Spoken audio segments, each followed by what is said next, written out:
Lisa learned by accident during an interview that the professor was the second test tube baby in the world. So, do you know who the first one was? The professor, when he grew up, perfectly inherited his parents' strengths and became obsessed with science. However, he never managed to make a breakthrough and remained overshadowed by Einstein. Fortunately, he recently developed his own cryptocurrency. Oh, I have no idea what that means. What do they teach you at that school? How to get the teacher's coffee. In simple terms, it's a type of digital currency, and its transaction records will appear on each person's account. Soon, the news reported this invention. The launch of the Fulin coins quickly surpassed gold to become the most stable financial product in the world. The professor's net worth skyrocketed, directly surpassing the wealth of the richest man, Burns. However, after becoming rich, he wasn't as happy as expected. Although he moved into a big house and got everything he wanted, he still felt empty.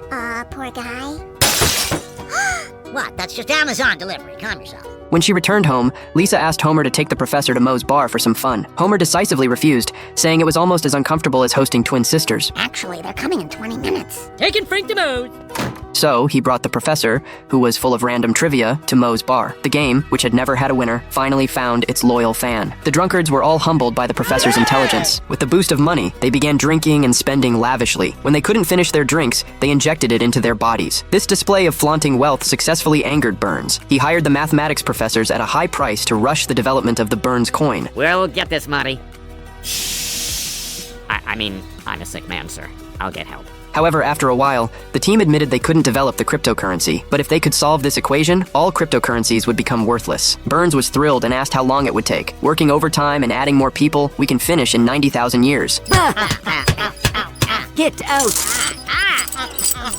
Burns, having failed one plan, quickly came up with another. Since he couldn't destroy the professor's wealth, at least he could destroy his happiness. So he immediately flew to the professor's big yacht. We might have a drink.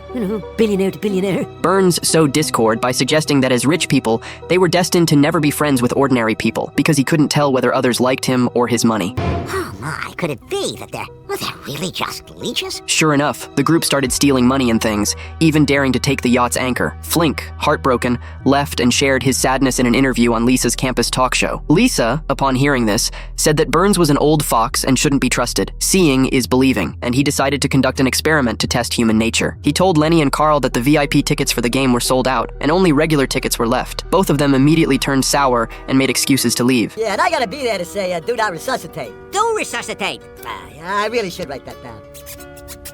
Meanwhile, Burns still hadn't given up on ruining the professor's wealth. He brought the blackboard to Springfield, hoping the townspeople could solve the equation. However, the locals couldn't even recognize all the symbols on the board, let alone solve the problem. At least it's not another billboard complaining about crimes I haven't solved. But after all, Springfield is a town full of talent. On a quiet night, someone wrote the answer on the whiteboard. In an instant, all the gossip-loving townspeople rushed over. So, who found the solution?